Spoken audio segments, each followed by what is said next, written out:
What's going on, guys? Taylor Cacciola from Namra Consulting Group, and today I want to talk to you about the difference between a Facebook video series and a Facebook video playlist. Okay, very simply put, a Facebook video series is typically going to be in chronological order, but you don't have to be in chronological order, but every single video in that series is about the same exact topic. So really, if there's episode numbers, it should be a video series.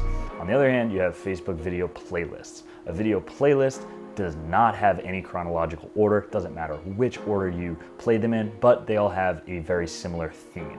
So the difference, kind of convoluted, but really simple when you really get to the end of it. If you have episode numbers, it should be a series. If you don't have episode numbers and it doesn't really matter, but there's a similar theme, it should be a playlist. Something along the lines of, say I have reviews and testimonials of all my clients, that would be a perfect playlist. But if I wanted to do frequently asked questions, episode number 1, number 2, that could be a series. Say you had Tom versus Time and you have chronological episodes like a television show, that's also going to be a series in chronological order. So those are the two distinctions, and if you think about it that way, it's actually not too confusing. So let me know if you have any other questions, and hope this was helpful.